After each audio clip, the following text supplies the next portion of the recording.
இன்றைக்கு நம்ம பார்க்க போற காரியம், போன வாரங்களில் இந்த மாசோட வாக்கு தத்துவம், மிக அருமையான வாக்கு தத்துவம். ஆண்டவர் இந்த வார்த்தைகளை அழகா சொல்றாரு. இந்த வார்த்தைகளை என்ன சொல்றாரு பார்த்தா, ஞானமும் விவேகமும் தந்திருக்கிறது அல்லாமல். அப்போ ஆண்டவர் சாலமோனுக்கு என்ன கொடுத்திருந்தாரு? ஞானத்தையும் விவேகத்தையும் கொடுத்திருந்தார். நிறைய பிள்ளைங்க என்கிட்ட வந்து ஜெபிக்கும் போது சொல்லுவாங்க, அவங்க அம்மா சொல்லுவாங்க, புத்தியே இல்லை பாஸ்டர், புத்தியிலே இது அப்படின்னு சொல்லுவாங்க. இந்திய தெலுங்குலேயும் புத்தின்றது அதை பற்றி ஒரே வார்த்தையாக இருக்குது. தமிழ்லேயும் புத்தி தான், தெலுங்குல புத்தி, புத்தியிலே இது.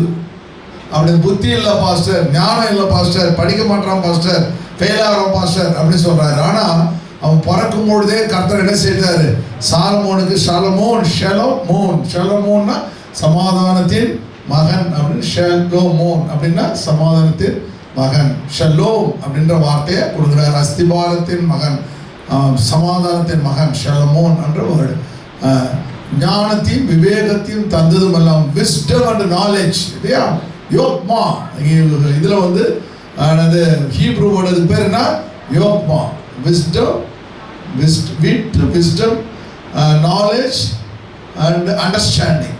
அண்டர்ஸ்டாண்டிங் 4 காரியம். ஓக்மா அப்படின்ற வேர்டு, ஹீப்ரூ வேர்டு. ஓக்மான்ற வேர்டு அவன் கேட்குறான், ஆண்டவரும் கொடுத்துறாரு. அப்போ அவன் சொல்றாரு, உனக்கு தந்ததும் இல்லாமல், பக்கத்தில் சொல்லுங்க, முன்பு இருந்ததை பார்க்கிலும் பின்னானவைகளை தேவன் உங்களுக்கு கொடுப்பார். யோபுக்கு கிடைத்தது போல ஆசீர்வாதங்களை கர்த்தர் உங்களுக்கு என்று வைத்திருக்கிறார். ஹீப்ரூல சொல்லுங்க, பெராகா, ஆசீர்வாதம். 3 முறை சொல்லுங்க, பெராகா, ஆசீர்வாதம், பெராகா, ஆசீர்வாதம், பெராகா. சொல்லுங்க பக்கத்துல, பெராகா, பெராகா. பெராகா என்ன அர்த்தம்? ஆசீர்வாதம். இந்த வாரத்தில் கர்த்தாவே, போன ஐஸ்வர்யத்தை குறித்து பார்த்தோம், இந்த வருஷத்துல ஆஸ்தியை குறித்து பார்க்க போறோம். ஆஸ்தி இல்லையா, ஐஸ்வர்யத்துக்கும் ஆஸ்திக்கும் என்ன வித்தியாசம்னு போன வாரங்களை சொல்லிட்டேன். ஐஸ்வர்யத்துக்கும் ஆசீர்வாதத்துக்கும் என்ன விஷயம்? ரிச்சஸ்னா என்ன அர்த்தம்? ஐஸ்வர்யம்னா உன்கிட்ட இருக்கிறத காமிக்கிறது. நம்ம சிம்பிள் வேர்டில் சொல்லிடுறேன், போன வாரம் சொல்லிட்டேன். சிம்பிளாக சொன்னால், உங்கள்கிட்ட இருக்கிறத நகை போட்டுன்னா, ஒரு ஒரு உங்கள்கிட்ட வந்து 1 கிலோ நகை இருக்குன்னா, அந்த 1 கிலோ நகையை கல்யாணத்துக்கு போட்டு வர்றது, அது ரிச்சஸ். என்கிட்ட இவ்வளோ நகை இருக்குது, எனக்கு இத்தனை ஒட்டியானம் இருக்குது, அது இருக்குது, இது இருக்குது, இதெல்லாம் வச்சுருக்கீங்களா, அது போட்டு வர்றது ரிச்சஸ். ஆஸ்தினா இருந்ததுன்னா காண்பிக்க முடியாதது, உங்கள் சொத்து இல்லையா, சொத்து, ஊரில் நிலம் இருக்கும், அந்த நிலம் இருக்கும், அதெல்லாம் ஆஸ்தி. இந்த 2 காரியத்தையும் கடவுள் என்ன சொல்றாரு? உனக்கு ஐஸ்வர்யத்தையும் ஆஸ்தியும் கனம். இப்போ இதெல்லாம் வந்து சாராய கடைக்கார ஊடு வச்சிருந்தா அவனை பத்தி என்ன சொல்லுவாங்க? அவன் சாராயத்து வாயை சாப்பிட்டான் அப்படின்னு சொல்லுவானுங்க. ஆனா ஒரு விசுவாசி வச்சுன்னா கர்த்தர் கொடுத்தாரு சொல்லுவாங்க பாருங்க. அது எது வருது? கனத்தில் வருகிறது. அநியாயம் பண்ணி சம்பாதிச்சோம். பொலிட்டீஷியன் வச்சுதான் யாரும் சொன்னாங்கன்னா, இது மாதிரி அநியாயம் பண்ணி சாப்பிட்டா சொல்லுவாங்க. சில பேர் உண்மையா இருக்கிறாங்க சொல்லுவாங்க. ஆனா ஆணுடைய பிள்ளைகள் இருக்கும்போது கர்த்தரோட கொடுத்தாரு. நீங்க என்ன சொல்லுவீங்க? கர்த்தர் எனக்கு கொடுத்தார் அப்படின்னு சொல்லுங்க. அதுதான் வந்து தேவன் கொடுக்கிற ஐஸ்வர்யம், ஆஸ்தி, வெல்த். 2வது. 3வது, ஆண்டவர் தேவன் உங்களுக்கு கொடுத்தாங்கன்னா, அப்போ கர்த்தர் உங்களுக்கு நிச்சயமாய் கனத்தை கொடுப்பார். அப்போ ஆண்டவர் கேட்கும்போது நீங்க திருப்பி கொடுக்கறதுக்கு ரெடியா வச்சுக்கணும், திருப்பி கொடுக்கறதுக்கு ரெடியா இருக்கும். சரி, இன்றைக்கு நம்ம பார்க்க போற காரியங்கள் 3 காரியங்களை கர்த்தர் நமக்கு, ஆண்டவர் நமக்கு கொடுக்க இரக்கமுள்ளவராய் இருக்கிறார். நீதிமொழிகள் 19ஆம் அதிகாரம் 14ஆம் வசனத்தை நம்ம வாசிக்கிறோம். நீதிமொழிகள் 19:14 குயிக்கா வாசிங்க. வீடும் ஆஸ்தியும், வீடும் ஆஸ்தியும் பிதாக்கள் வைக்கும் சுதந்திரம். வீடும் ஆஸ்தியும் பிதாக்கள் வைக்கும் சுதந்திரம். Houses and riches are an inheritance of fathers. அப்போ கடவுள், ஒரு சில தகப்பன்மார்கள் தன் பிள்ளைகளுக்கு வந்து சொத்துக்களை சேர்த்து வைப்பார்கள், சொத்துக்களை சேர்த்து வைப்பார்கள். நான் எப்பவுமே சொல்லுவேன், எங்கள் அப்பா கிட்ட கேட்பா, அப்பா எனக்கு என்னப்பா வீடு வாங்கி தர, இங்கெல்லாம் வாங்கிட்டாண்டான்னு. அது போல சில பேர் என்ன பண்ணுவாங்க, அப்படியே சொத்துக்களை சேர்த்து வைப்பாங்க. சில பேர் என்ன பண்ணுவாங்க, உண்மையாலுமே சொத்துக்களை சேர்த்து வைப்பாங்க. ஆனால் வேதாகம் சொல்லுது, பிதாக்கள் வந்து சுதந்திரம். தேவன் சுதந்திரத்தை பிதாக்கள் அந்த பழைய ஏற்பாடு காலத்தில் அவங்க என்ன பண்றாங்க, தன் பிள்ளைகளுக்கு என்று பெரிய ஆஸ்திகளை சேர்த்து வைக்கிறார்கள். பூமி தாங்கக்கூடாத அளவுக்கு யாக்கோபு ஆசீர்வதிக்கப்படுகிறான். ஈசாக்கு எங்கே விதைக்கிறானோ அங்கெல்லாம் ஆண்டவர் ஆசீர்வாதத்தை கட்டளையிடுகிறார்.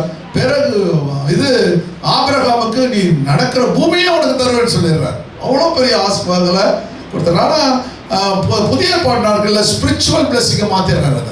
அந்த ஆவிக்கு அந்த ஆஸ்திகளை பார்க்கணும், உனக்கு கொடுக்கிற தாளந்துகள் ஆவிக்குரிய ஆசீர்வாதங்களை கர்த்தர் அதுதான் முக்கியம் சொல்லி ஆண்டவர் மாற்றி விடுகிறார். நமக்கு சர்ச்சைக்கு ஒரு 5 தரிசனங்களை கர்த்தர் கொடுத்திருக்காரு. ஞாபகப்படுத்துற 1 16 10 கற்பனைகள், மக்கள் மறுரூபமாகுதல், பீப்புள் டிரான்ஸ்ஃபர்மேஷன். இரண்டாவது என்ன 16 ஆசீர்வாதங்கள். மூணாவது IAS IPS உருவாக்கப்பட வேண்டும். நான்காவது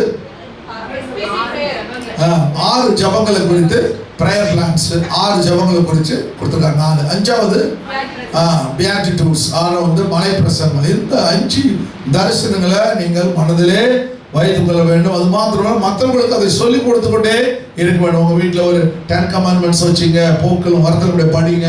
அதில் போட்டிருக்கோம், கொலை செய்யாதிருப்பாயாக, பொய் சாட்சி சொல்லாதிருப்பாக, விபச்சாரம் செய்யாதிருப்பாக. படிக்க படிக்க படிக்க ஒவ்வொருத்தரும் ஹஸ்பண்ட் ஒய்ஃப் பிள்ளைகள்லாம் மறுரூபமாவாங்க. அதனால அந்த சிந்தையே போயிடும். இந்த ஸ்பிரிட் எடுத்துட்டு வர ஆண்டவர், இந்த ஸ்பிரிட்டை தேவன் எடுத்து விடுவார். ஒரு பிள்ளை சொல்றது நம்ம மறுபடியும் ஞாபகப்படுத்த பார்த்தீங்களா, அந்த அம்மா வீட்டில் கதவு தனியாக ஆடுதுன்னு சொல்றாங்க இல்லை? அந்த பிள்ளை என்ன சொல்லுச்சு? எனக்கு பயமே இல்லை. அப்போ சொல்லிச்சு அந்த பிள்ளை பயம் இல்லை. நான் அந்த பிள்ளைகிட்ட கேட்டேன், ஏன் உனக்கு பயம் இல்லை? நான் தான் நிறைய பேய் படம் பார்ப்பனே அப்படி சொல்லுது. பார்த்தீங்களா, அந்த பேய் படம் பார்க்கறதுனால அந்த பிசாசு கதவை ஆட்டுது. அதுக்கப்புறம் இவங்கள ஆட்டம், அது வேற கதை. அதுதான் ஆரம்பம். எவ்வளோ ப்ராக்டிக்கலாக கவனிச்சிங்களா அந்த காரியத்தில்? நீ ஜோக்காக இருந்தாலும் கவனிச்சிங்களா? அந்த அம்மா பயப்படுது, இப்போ கதவு ஆடுதுன்னு. இந்த பிள்ளைக்கு பயம் இல்லை, ஏன்னா பிசாசு வந்துருச்சு. பிசாசு எனக்கு ஆரம்பம் இப்போ ஃப்ரெண்ட் ஆயிடுச்சு பிசாசு கிட்ட. ஜி பூம்பா அது போய் எடுத்துட்டு வான்னு சொல்லுது. பார்த்தீங்களா, அந்த மாதிரி கதை தேய்ச்சோடனே ஜி பூம்பா வரும் பாருங்க. அந்த மாதிரி ஆயிடுது. பார்ப்போம் இதெல்லாம் கடவுள் கொடுத்த ஒரு பெரிய. இப்போ அந்த தரிசனம் தான் எல்லா இடங்களிலும் தேவன் பரமேஸ்வரன் கொடுக்கணும். இப்போ நிறைய சபைகளை சொல்ல ஆரம்பிச்சிட்டாங்க, நாங்கள் அப்போஸ்தலர் உபதேசத்திலும் மன்னியோடத்திலும் அப்பம் பிற்பதிலும் ஜெபத்திலும் தரித்திருப்போம். நான் போகிற இடங்களெல்லாம் அது சொல்லி கொடுக்குறது. அதுக்கப்புறம் என்ன சொல்கிறாங்க? அதுக்கப்புறம் என்ன சொல்ற? யெகோவா எழுந்தருளும், சத்துருக்கள் சிதறடிக்கப்படுவார்கள், பயப்பட ஓடி போவார்கள், 1000 ஆகிய சபை பேரை சொல்லு அப்படின்னு சொல்றாரு. இதெல்லாம் இப்போ ஆண்டவர் அவர் பிராக்டிஸ்ல தேவன் கொண்டு வருகிறார். அதனால ஆண்டவருடைய காரியங்கள் அப்போ தேவனுடைய இதெல்லாம் புதிய ஏற்பாட்டில் என்ன பண்ற? ஸ்பிரிச்சுவலா மாத்துறார். பழைய ஏற்பாட்டில் கர்த்தர் ஆசீர்வாதத்தை கர்த்தர் வைச்சிருக்கிறார். சரி, இப்போ வாசிங்க. வீடும் ஆஸ்தியும் பிதாக்கள் வைக்கும் சுதந்திரம். வீடும் ஆஸ்தியும் பிதாக்கள் வைக்கும் சுதந்திரம். புத்தியுள்ள மனைவியோ கர்த்தர் அருளும் ஈவு. But prudent wife is from the Lord ன்னு சொல்றாரு. House and riches are the inheritance of fathers. தேவன் உங்களுக்கு, நீங்க தேவனுடைய பிள்ளையா இருந்தா கர்த்தர் நிச்சயமா உங்களுக்கு எந்த இடத்துல நீங்க கேட்கறீங்களோ அந்த இடத்துல கர்த்தர் சில சமயத்தில் சொல்லும் பொழுது நான் ஒரு ப்ரேயர் பண்ணிட்டு இருக்கேன். ஆண்டவரே இத்தனை மாசத்துக்குள்ள ஏன்னா என்ன எனக்கு அந்த மறுபடியும் ஒரு இடத்த கொடுங்க சாமி அப்படி பண்ணிருக்கேன். கமல் இப்போ சொன்னா இந்த வருஷத்துக்குள்ள கர்த்தர் கொடுப்பார். இப்போ எனக்கு என்ன கன்ஃபியூஷன் போச்சு, நான் ஜெபத்தை கர்த்தர் கேட்பாரா கமல்? இப்போ நான் ஒரு டைம் வச்சு நான் ஜெபிக்கிறேன். சபை ஒரு டைம் வச்சுருக்குது, கர்த்தர் தான் டிசைன் பண்ணணும் இல்லை? சில சமயத்தில் நம்மளுடைய காரியங்கள் மழை வராதுன்னு ஒருத்தவங்க என்ன பண்றாங்க, கொடை இல்லாமல் வராங்க. இன்னொருத்தர் மழை வரும்னு கொடை பிடிச்சிட்டு வராங்க. யார் விசுவாசம் ஜாஸ்தியா இருக்கோ அதான் நடக்கும். அதுபோல கர்த்தருடைய விசுவாசம் எவ்வளவு அதிகமா இருக்கோ அந்த விசுவாசத்தை கர்த்தர் கொடுக்க இரக்கமுள்ளவராய் இருக்கிறார். சரி, வசனம் பாருங்க. அப்போ ஆண்டவர் உங்களுக்கு இருக்க ஆசீர்வாதத்துல ஆண்டவர் நீங்க பொறாமப்படக்கூடாது, எரிச்சல் அடக்கூடாது. இப்போ எப்படி கடிச்சு தெரியல, இப்போ மூஞ்சப்பாரு இதுக்கெல்லாம் வரக்கூடா அப்படிலாம் சொல்லக்கூடாது. நீங்க சொல்றீங்க, நீங்க சொல்லுவீங்க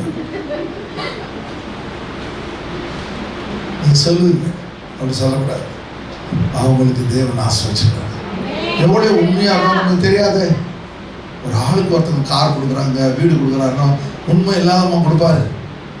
ஏதோ ஒருத்தர் ஆண்டவர் அவங்க திருப்திப்படுத்திட்டாரு மூலமா.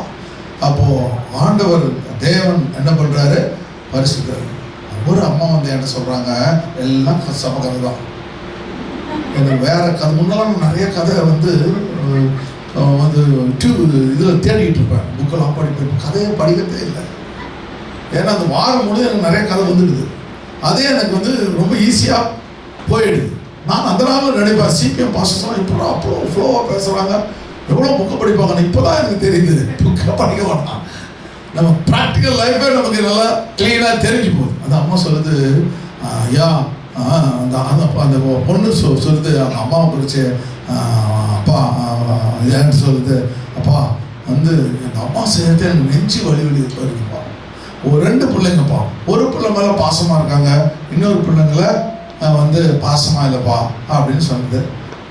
ஏமா உனக்கு நெஞ்சு வலி வருது அப்படின்னா, அந்த பிள்ளை ஒரு சமயம் அவங்க அப்பா அம்மா பேச்சு கேட்டுருக்கோம், அதனால அவங்க அப்பா அம்மா அது நேச்சுரல் தானம்மா. அது எனக்கு தெரியாமல் போச்சு. அப்போ நீ கீழ்ப்படி அவனோட பேச்சு கேளு, உனக்கு அவங்க செய்ய போகிறாங்க. அவ்வளோதானே. அதே போல் ஆண்டவர் நம்ம கொடுக்குறோம்னா அவனோட பேச்சை கேட்கணும், அவ்வளோதானே. இப்போ தாய் தகப்பனுக்கு நீங்கள் அன்பாக நடந்ததுன்னா உங்கள் பேரில் கட்டாயம் சுத்தம் எழுதி வைப்பார். நடக்கணும்னா என்ன பண்ணுவோம், யாருக்கு பிடிச்சா அவங்க பேரில் எழுதி வைப்பார். நம்ம ஃபோர்ஸ் பண்ணி எதையுமே நம்மளால வாங்க முடியாது, ஆண்டவர்கிட்ட ஃபோர்ஸ் பண்ணி வாங்க முடியாது. தேவன் யாருக்கு கொடுக்கணும் என்று வைத்திருக்கிறாரோ அவர்கள் மேல நீங்களும் நானும் பொறாமை கொள்ள முடியாது. ஹல்லேலூயா.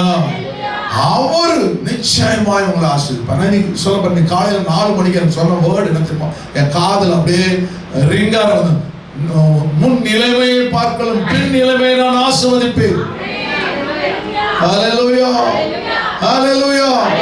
அப்போ நாம அவர் ஆசீர்வதிக்கும் வரையிலும் அவர் விட்டு விடக்கூடாது. அப்படியே பிடிச்சிக்கணும். ஆண்டவரை ஆசீர்வதித்தாலே கூட நான் விட மாட்டேன்னு சொல்லணும். சரிங்க, கவனிங்க. இப்போ நம்ம போய் போகலாம். டியூட்ரானமி 8:18 போடுங்க சீக்கிரமா. ஒரு 10 நிமிஷம் தான் இருக்குது. பிதாக்கள் அறியாத மன்னாவினால், உன் பிதாக்கள் அறியாத மன்னாவினால் வனாந்திரத்தை உன்னை போஷித்து வந்து வருமான உன் தேவனாகிய கர்த்தரை நீ மறவாமலும், என் சாமர்த்தியமும் என் கைபலனும் இந்த ஐஸ்வர்யத்தை எனக்கு சம்பாதித்தது என்று நீ உன் இருதயத்தில் சொல்லிக் கொள்ளாமலும் இருக்க எச்சரிக்கையா இருந்து. எச்சரிக்கை. ஆண்டவர் இதை நிறைய முறை நம்ம படிச்சிருக்கோம். அவர் மறுபடியும் பண்ணக்கூடாது. உன்னுடைய இருதயத்துல சொல்லக்கூடாது. அப்படின்னா வாயை விட்டு சொல்றது ஒண்ணு, இருதயத்துல சொல்றது ஒண்ணு. நினைக்க கூட கூடாதுன்ற. தேவன் உங்களுக்கு எதை கொடுத்தாலோ, என் சாமர்த்தியமும் என் கைபலன், என்னுடைய ஞானம், என்னுடைய உழைப்பு தான் இதை சம்பாதிச்சு நம்ம நிறைய முறை சொல்லியிருக்கோம். திரும்ப ஞாபகப்படுத்துறேன். ஐஸ்வர்யத்தை எனக்கு சம்பாதித்து நீ உன் இருதயத்திலே சொல்லிக் கொள்ளாமலும் இருக்க எச்சரிக்கையா இருந்து. ஹல்லேலூயா. அது ரொம்ப முக்கியமான வேர்டு. உன் தேவனாகிய கர்த்தரை நினைப்பாயாக. எப்பொழுதும் உன் தேவனாகிய கர்த்தரை நினைப்பாயாக.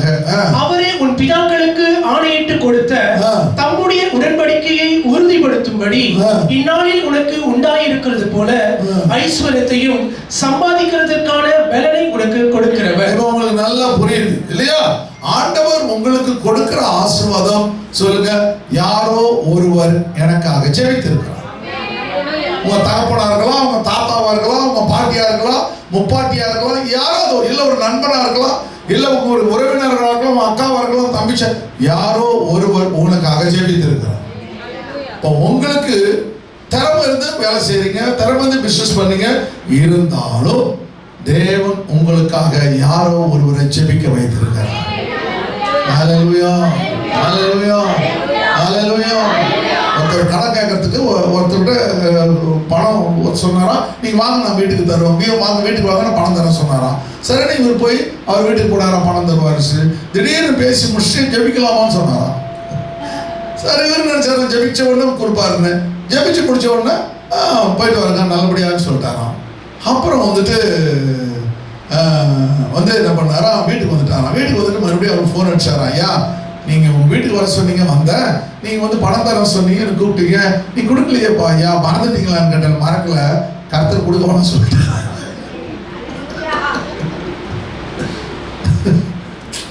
அவரு விருப்பத்துல என்ன பண்ணிட்டாரு, கொடுக்க வேணான்னு அவர் விருப்பத்துல கொடுக்குற சொல்லிட்டாரு. ஆனா கர்த்தர் வீட்டுக்கு வந்தோன்னா ஜெபம் பண்ணும்போது என்ன சொல்லிட்டாரு, கொடுக்க வேணாம் சொல்லிட்டாரு. ஏன் சொன்னாரு அப்படி சொன்னா, இன்னும் கொஞ்ச நேரம் அவன் அந்த கஷ்டத்துல இருக்கட்டும், என்னை இன்னும் அதிகமாய் புரிந்து கொள்வான். ஹல்லேலூயா. உங்களுடைய உபத்திரவத்துல நீங்க எப்போ நினைக்காதீங்க தேவன் உங்களை கைவிட்டாருன்னு. உங்க உபத்திரவத்துல நினைவு கூறுகிற தேவன் உங்களோட கூட இருக்கிறார். உங்களை கைவிடாத தேவன் உங்களோடு கூட இருக்கிறார். உங்களை நேசிக்கிற ஒரு தேவன் உங்களோடு கூட இருக்கிறார். நீங்க நினைச்சு போனீங்கல்ல, அதை பார்க்கலும் பெரிய காரியங்களை கர்த்தர் உங்களுக்காக செய்வார். ஹல்லேலூயா. அப்போ ஒரு மனுஷன் கொடுக்கறத விட அவருடைய கரம் பெருசு. ஆண்டவர் உங்களுக்கு இன்னும் அதிகமாய் அமுக்கி குலுக்கி சரிந்து விடுபடி ஒரு மடியிலே போடுவார். அப்படிப்பட்ட ஆசீர்வாதத்தை தேவன் என்ன பண்றாரு, உங்க வாழ்க்கையில கர்த்தர் வச்சிருக்கிறார். ஆக இந்த காரியங்களை நம்ம கவனமா இருக்க வேண்டும் என்பதை தேவன் நமக்கு கற்றுத் தருகிறத பார்க்க முடிகிறது. ஹல்லேலூயா. அவருடைய இரக்கமும் தயவும் ஆசீர்வாதமும் கர்த்தர் நம்ம மேல கர்த்தர் வச்சிருக்கிறார். 1 கொரிந்தியர் புத்தகம் 4ஆம் அதிகாரத்துல 7ஆம் வசனத்துல 6ஆம் வசனத்துல வாசிட்டா பாச்சு.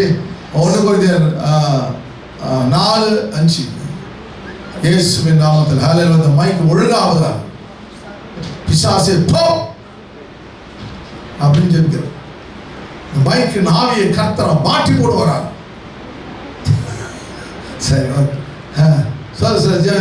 சகோதரரே, எழுதப்பட்டதற்கு மிஞ்சி என்ன வேண்டாம் என்று நீங்கள் எங்களாலே கற்றுக்கொள்ளவும், ஒருவனும் ஒருவன் நிமித்தம் மற்றவர்களுக்கு விரோதமாய் இருமாப்பு அடையாதிருக்கவும் நான் உங்கள் நிமித்தம் என்னையும் அப்பொழுவையும் திஷ்டாந்தமாக வைத்து இவைகளை எழுதினேன். ஒரு ஆளுக்கு தேவன் என்ன அழகா கொரிந்து சபைக்கு எழுதும் பொழுது பவுல் ரொம்ப அழகா எழுதணும். அருமையான கொரிந்து சபையாரே, ஒவ்வொருத்தரையும் கடவுள் ஆசீர்வதிக்கிறாரு. அந்த ஆசீர்வாதத்துக்கு மேல நீங்க என்ன பண்ற, உங்களை பெருமை பாராட்டுகிறீர்கள். போஸ் பண்றது, எனக்கு அது இருக்குது இது இருக்குது, என்ன போல ஒருவர் இல்லை, என்ன போல அப்படி சொல்லி போஸ் பண்ண. அப்படி நீங்க உங்களுக்கு எதை வச்சுக்காரோ அதுல நீங்க திருப்தி ஆகுங்க. உங்களை நீங்கள் என்ன பண்ணுவாங்க, பெருமை பாராட்டி கொள்ளாதீர்கள் அப்படின்னு சொல்லி அழகா எழுதுறான். அன்றியும் உன்னை விசேஷித்தவன் ஆகும்படி செய்கிறவர் யார்? செய்கிறவன் யார்? உனக்கு எப்படி யார் உனக்கு ஸ்பெஷலா ஒரு டிஃபரன்ஸ் கொடுக்குறாரு? இஸ்ரவேல் ஜனங்கள் எகிப்தில் இருக்காங்க. எகிப்தில் இருக்கும் பொழுது அவர்களுக்கு இருளா இருக்குது, இங்க வந்து வெளிச்சத்தை கட்டளையிடுறாரு. ரெண்டுத்தையும் ஒரு வித்தியாசத்தை கடைவிடாரு. அவருடைய பிள்ளைகள்லாம் மறிச்சு போகுது, இவருடைய பிள்ளைகள்லாம் சோகமா இருக்குது. அவங்க வீடுகள்லாம் வண்டுகள் வருகிறது, அவங்க அந்த தண்ணீர்லாம் வந்து ரத்தமா மாறுது. ஆனா எகிப்தின் வீடுகளோ கர்த்தர் அற்புதத்தை கட்டளை எடுக்கிறார். யார் இதை செய்யறது? ஆண்டவர் செய்கிறார். சொல்லுங்க, என் ஆண்டவர் செய்கிறார். ஹல்லேலூயா. உனக்கு உண்டாய் இருக்கிறவைகளில் நீ பெற்றுக் கொள்ளாதது யாது? உனக்கு உண்டாய் இருக்கிறவைகளில், அது இங்கிலீஷ் ரொம்ப நல்லா இருக்கு. And what do you have that you did not receive? சுகத்தை கேட்ட சுகத்தை கொடுத்தாரு, பலத்தை கேட்ட பலத்தை கொடுத்தாரு, ஆசீர்வாதத்தை கேட்ட ஆசீர்வாதத்தை கொடுத்தாரு. 3 பிள்ளைகளை கேட்ட 3 பிள்ளைகளை கேட்டு கொடுத்தாரு. அது இப்போ நீ சரியா ஒழுங்கு இல்லைன்னு சொல்ற, அது நான் என்ன பண்றதுன்னு கேட்கறாரு. சில பிள்ளைகளுக்கு 3 கேட்டா அவனுக்கு சொல்லு. ஒன்னாருக்கு ஒரு பையன் கேட்குறேன், அவனுக்கு கல்யாணம் ஆச்சு, அவனு ஃபர்ஸ்ட் குழந்தை, நான் தான் டெடிகேட் பண்றேன். என்னடா அடுத்த குழந்தை எப்படின்னா, இல்லை அங்கிள் இன்னும் 6 நினைச்சிட்டு இருக்காங்க. பாடி 6 அவருக்கு ஒரு கணக்கு 6 பிள்ளைங்க வேணுமா? இப்பதான் 1 இருக்கு, 5 பிள்ளைங்க ஏன் உயிர் வாங்குமா போல. இதுல என்ன பிரச்சனை? பாஸ்டருடைய பிரச்சனை என்னன்னா, குழந்தை பிறந்ததுக்கு போகணும், பேர் வைக்கிறதுக்கு போகணும், அதுக்கப்புறம் நிச்சயதார்த்தத்துக்கு போகணும், வளகாப்புக்கு போகணும், இப்போ ஒரு ஃபங்க்ஷன் கொண்டாடுவீங்கள பெரியவரை, அது ஃபங்க்ஷனுக்கு போகணும், கல்யாணத்துக்கு போகணும், அதுக்கப்புறம் கல்லறைக்கு போகணும். எவ்வளோ பிரச்சனை. ஒரு குழந்தை போகும்போது எனக்கு சந்தோஷமா, 2 குழந்தை போது சந்தோஷம் கொஞ்சம் குறையுது. ஒரு 3 வயது பெற்றுக்கு அதுக்கு மேல ஆசைப்படாதீங்க. போதும், கர்த்தருக்கு ஸ்தோத்திரம். உனக்கு உண்டாய் இருக்கிறதுக்கு நீ பெற்றுக்கொள்ளாதது எது? நீ கேட்டு நான் என்ன உனக்கு கொடுக்கல? சுகத்தை கேட்ட சுகத்தை கொடுத்த, ஆசீர்வாதத்தை கேட்ட ஆசீர்வாதம், வேலையை கேட்ட வேலையை கொடுத்த, பிசினஸ் கேட்ட பிசினஸ். என்னப்பா நீ கிடைக்கல? அதுக்கேமா மிஞ்சிட்டு போட்டுக்க. கடவுள் உனக்கு கொடுக்க வேண்டிய நேரத்துல உனக்கு கொடுப்பார் என்று எழுதுறான். அருமையா எழுதுறான். நீ பெற்றுக்கொண்டவனானால் பெற்றுக்கொள்ளாதவன் போல் ஏன் மேன்மை பாராட்டுகிறான்? ஒண்ணுமே இல்லை சொல்லி மேன்மை பாராட்டுகிறார். பெற்றுக்கொள்ளாதவனை போலயே மேன்மை பாராட்டு. ப்ராப்ஸ் ஒரு நல்ல வேர்டு இருக்கும். அதுக்கு ப்ராப்ஸ்ல என்ன வேர்டுன்னா,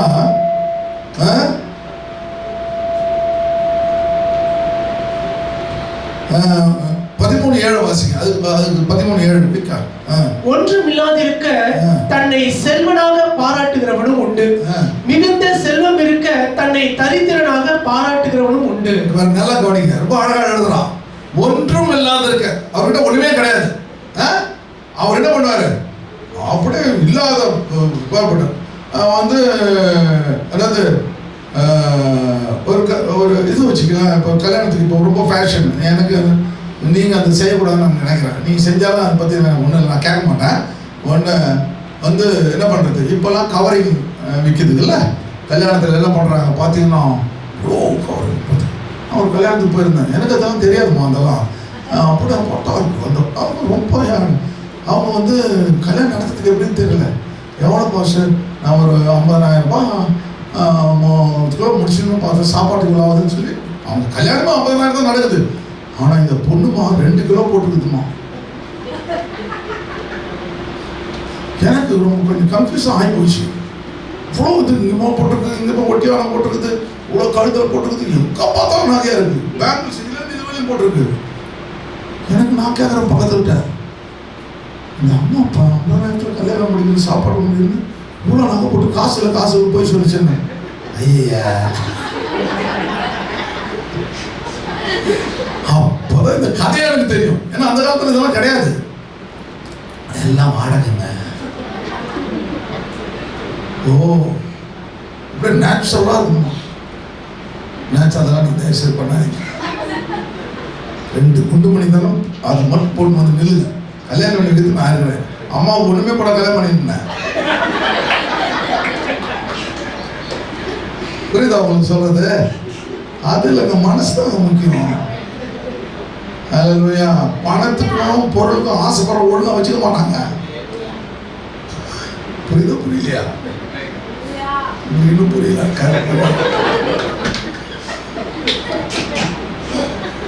ஆசைப்படக்கூடாதுங்க. எப்பறம் விசுவாசிங்க, ஒரு நாள் இந்த பணம் செல்வந்தம் பொருள் கர்த்தர் உங்களுக்கு கொடுப்பாருங்க. நீ கேளாதவங்களே கொடுக்குற சொல்றாரு. நீ செல்வம் ஞானம் இருக்குது, நீ கேட்கவே இல்லை, அதெல்லாம் உனக்கு தரேன்றாரு. உனக்கு என்ன சொல்ற? ஐஸ்வர்யத்தை தர. ரெண்டாவது என்ன சொல்றாரு? உனக்கு வேத்த செல்வத்தை தர, ஆசையை தர, மூணாவது கனத்தை தர சொல்லிடுறாரு. அதனால எதற்கும் ஆசைப்படாதீங்க. அதே போல யாருக்கிட்டையும் டவுரி என்ற பேச்சு கேட்காது. எனக்கு இவ்வளவு கொடுத்தாதான் நான் உன் பொண்ணை கல்யாணம் பண்ணிக்குவேன் அப்படின்னு சொல்ற பேச்சை பேசாது. வாயை திறந்து நோறு மூஸ்கோவா, வாயை திறந்து யாருக்கிட்டையும் வரதட்சணை கேட்காது. வாயை திறந்து யாருக்கிட்டையும் என் பையனுக்கு மோட்டார் சைக்கிள் கார் சொல்லாதீங்க. கடவுள் உங்களுக்கு கொடுப்பாரு. உங்க பிள்ளைகளை கர்த்தர் கனமா வச்சுக்கிறார்.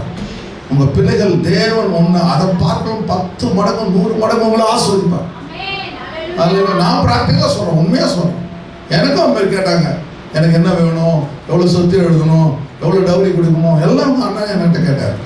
எங்கள் அப்பா திரும்ப சொன்னாரு, என் பையனை கர்த்தர் ஆசீர்வதிச்சிருக்காரு. கேளுங்க, அம்மா உட்காந்துருக்காங்க, போய் சொல்லுங்க.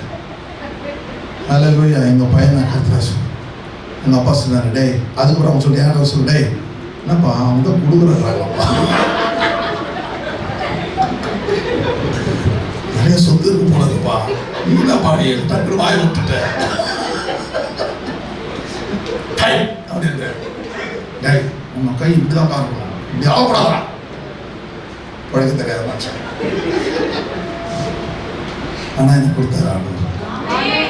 அம்மா வரும்போது வெறும் ஒரு ஃபியட் தான், 2628 TNF, 26,000 ரூபாய் ரேட்டு.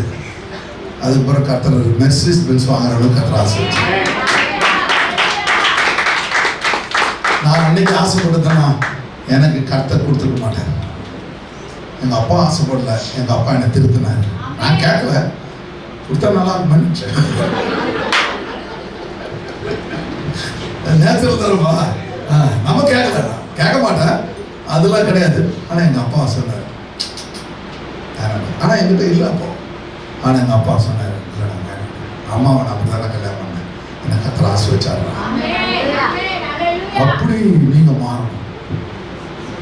யாருக்கிட்டையும் கேட்காதீங்க, அது நிலையா இருக்காது. ஆனால் உங்களை 100 மடங்கு தேவன் ஆசீர்வதிப்பார். நீங்க பெருமையா வாழுவீங்க. உங்க கையை எப்படி வரும்னே தெரியாது, போனா அப்படி வந்துட்டே இருக்கும். காலால போட்டு மிதிக்கிற அளவுக்கு கர்த்தர் பணம் கொடுத்தாரு. அல்லேலூயா. எப்படி கொடுப்பாரு? அதான் விசுவாசம். எதை வித்தமோ அதுக்கு மேல கர்த்தர் கொடுப்பாரு. எனக்கு கொடுக்கலாம் பரவாயில்ல, என் வயசாகி போச்சு, என் பிள்ளைகளும் கொடுப்பாரு கர்த்தர். இதான் விசுவாசம். அப்படிப்பட்ட ஆசீர்வாதங்களை கர்த்தர் உங்களுக்கு என்று வைத்திருக்கிறார்.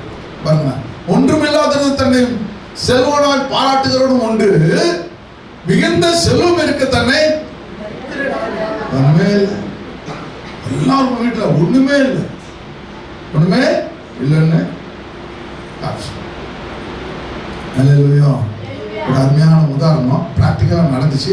ஆனால் டைம்ல சொல்ல மாட்டேன், அந்த டைம் ஆகிடுச்சு. சரி கவனிங்க. இன்னைக்கு ஆண்டவர் தேவன் சரி பிலடெல்பியா சபையை குறித்து பாசம் பார்த்தேன். நிறைய காரியங்கள் வந்து என்னன்னா ஆண்டவர் தேவன் நமக்குன்னு வச்சுருக்காரு.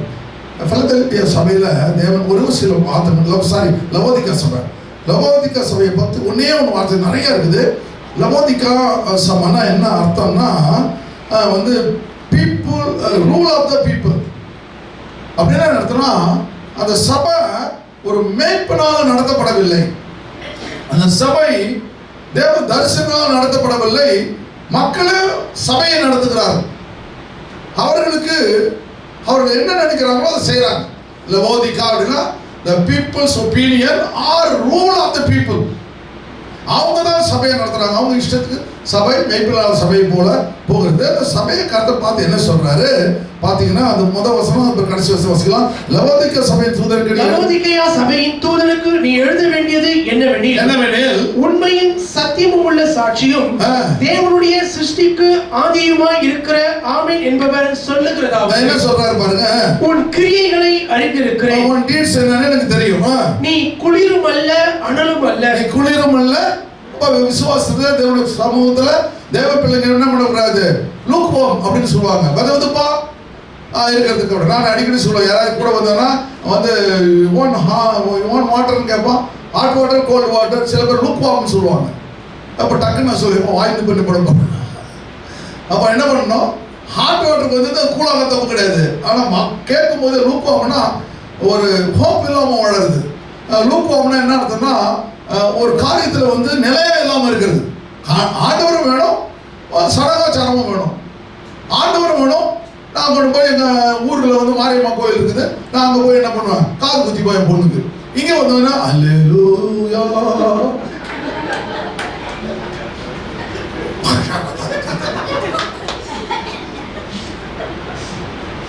அக்கா நீ ஒரு வளையல் போடு, நீ ஒரு வளையல் போடு, மாமா மட்டும் போடவே இல்லையே. அது இந்த காரியங்கள் மக்கள் என்ன பண்ணணும், கொஞ்சம் நம்ம கவனிக்கணும். ஆண்டவருடைய கரம் என்போ உன் கிரியைகளை எழுந்திருக்கு. நீ குளிரும் இல்லாமல் அனலும் இல்லாமல் இருந்தால் நலமா அவர் ஒன்றும் திட்டல ஒண்ணு. ஆனா கொஞ்சம் நீ வைராக்கியமா மாறு சொல்றாரு, வைராக்கியமா மாறு அப்படின்னு சொல்றாரு.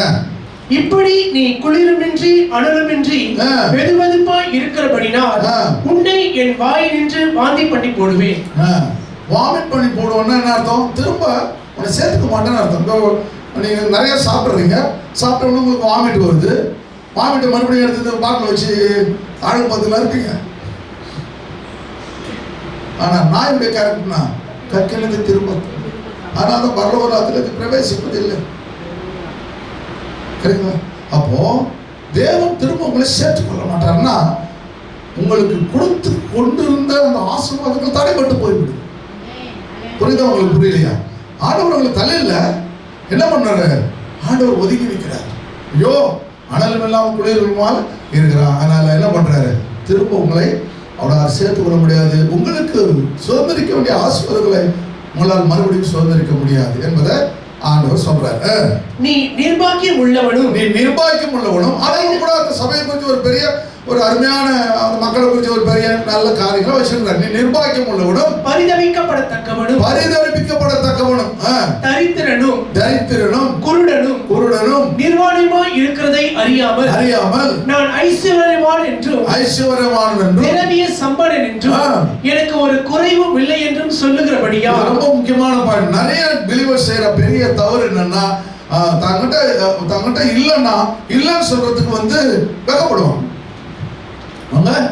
வெக்கப்படுவாங்க. அல்லேலூயா. இப்போ வீட்டுக்கு திடீர்னு வந்துட்டாங்க, கெஸ்ட்டுங்க வந்துட்டாங்க, உங்கள்கிட்ட ஒன்றுமே இல்லை, ஒன்றுமே இல்லைன்னா இப்போ என்ன பண்ணால் அவங்களுக்கு சாப்பாடு கொடுக்கணும், வீட்டில் திறந்தா வந்து கொடுக்கறதுக்கு ஒன்றுமே இல்லை, ஹோட்டலுக்கு வாங்கி கொடுக்குறோம், காசு கிடையாது. இப்போ என்ன சொல்வீங்க? சில பேர் ரொம்ப புத்திசாலி, பேசிக்கிட்டே இருப்பாங்க.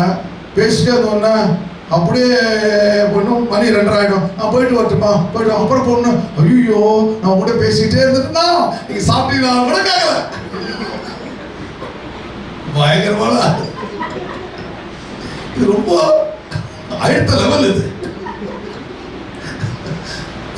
சில பேர் என்ன சொல்லுவாங்க, சாரிங்க எனக்கு சேர்ந்து கொடுக்கணும்னு சொல்லி கொஞ்சம் இப்போ நிலைமை வீட்டு நிலைமை சரியில்லை, என்னால் கொடுக்க முடியல, ஆனால் ஒரு நாள் கருத்து நான் சொல்லிப்பாருங்க, நான் கொடுப்பேன். அதுதான் எதிர்பார்க்குறேன். நீ எப்படி இருக்கிற, உங்கள்கிட்ட என்ன இருக்குதோ உள்ளதை சொல்லு, இல்லதை சொல்லு. அல்லேலூயா. கடன் இருக்குது, எல்லாரும் வைக்க உனக்கு நீ அவமானப்படுறேன். நான் பச்சை சொல்லுவேன். சவுக்கு ப்ளூ கலர்லாம் ஆட போட மாட்டாங்க, கரெக்டாக எல்லாத்தையும் அம்மாவை திட்டுவாங்க. ஏன் உங்களுக்கு கேட்கவே சொன்னாங்க, கேட்டு தோண்டிட்டாங்க. அவங்க கெட்டவன் நினைக்கதான் அவங்களுக்கு ஆசை வரும். என் பிள்ளைய பற்றி அப்படி நினைச்சா ஆரோனை மீறி அவன் பேசுறாங்கல்ல, ஆண்டவர் சொல்றாரு, உடனே என்ன பண்ணுறாரு, மோசையை பற்றி அவ்வளோ துணிச்சலா பேசிய நீ, என் பிள்ளை எப்படி ஊழியர் செய்யறான், அவனை பற்றி அவ்வளோ மட்டம் பேச நீ, அதுல தான் ஆசீர்வாதமே இருக்குன்னு அந்த சீக்கிரட்டாக தான் இருக்கு. அவனை பேச விடு, திட்டுட்டோம், காரி துப்புட்டோம், அதெல்லாம் உனக்கு ஆசீர்வாதம், அதெல்லாம் உனக்கு ஆசீர்வாதம். ஒரு நாள் வரும் பாரு, எல்லாம் காலு கீழே இருப்பான். உன்னை கர்த்தர் உயர்த்தி அடுத்த நெல்லை அவன் உள்ளுக்குள்ளே அழுவான். ஒரு நாள் இவனை இப்படி பேசணுமா, உன் பத்தியா எப்படி இருக்கா பத்தியா, நீங்க பாப்பீங்க. எப்ரோன் சபையை குறிச்சு எல்லாரும் பேசிட்டாங்க, நம்ம விசுவாசிகளும் கொஞ்சம் பேசுறாங்க, அதை பத்தி எனக்கு கவலை இல்லை, என் பிள்ளைங்க அவன் மற்றவங்க பேச விட மாட்டாங்க. ஆனா எல்லாத்தையும் ஓட்டே போவாங்க. ஹல்லேலூயா. ஆண்டவர் நம்முடைய சபை மேல வச்சிருக்கிற திட்டங்களை தேவன் நிறைவேற்றுவார். ஹல்லேலூயா. அப்போ நீ என்ன பண்ணணும், குறைவில்லை என்று சொல்லுகிறபடினால 12ஆம் வசனம் சீக்கிரமா, நான் நீ ஐஸ்வர்யன் ஆகும்படிக்கு நெருப்பிலே புடமிடப்பட்ட, நீ ஐஸ்வர்யன் ஆகும்படிக்கு, இந்த வார்த்தை பாருங்க, உனக்கு ஒண்ணுமே இல்ல, இது இல்ல, நீ சொல்ற இருந்தாலும் பாரு, மறுபடியும் நான் உன்னை ஐஸ்வர்யம் ஆகும்படிக்கு நெருப்பிலே புடப்பட்ட பொன்னையும், ஒரு நெருப்புல பொண்ணை போடும்போது 7 முறை ஒழுக்குவது போல உனக்கு உபத்திரங்களை கொடுத்து உன்னை மறுபடியும் பிரகாசிக்கப்படி செய்வேன். உன் நிர்வாணமாகிய அவலட்சணம் தோன்றாதபடிக்கு நீ உடுத்திக் கொள்வதற்கு வெண்வஸ்திரங்களையும் என்னிடத்திலே வாங்கிக் கொள்ளவும். வெண்வஸ்திரம் என்றால் பரிசுத்தவான்களுக்கு கொடுக்கிற வஸ்திரம் வெண்வஸ்திரம், நீதிமான்களுக்கு கொடுக்கிற வஸ்திரம் வெண்வஸ்திரம். அல்லேலூயா. உன் அழுக்கான கந்தையை தூக்கி போட்டுட்டு உடுத்தி கொள்வதற்குள்ள உனக்கு ஒண்ணுமே இல்லை, உனக்கு ஒரு ட்ரெஸ் வாங்கத்தோட காசு இல்லை, ஆனா உனக்கு நான் வெண்வஸ்திரத்தை கொடுக்க போறேன். வெண்வஸ்திரம் யாரு கொடுக்கிறாரு, கர்த்தருடைய நீதி தேவன் உனக்கு கொடுக்க போறார். ஹல்லேலூயா.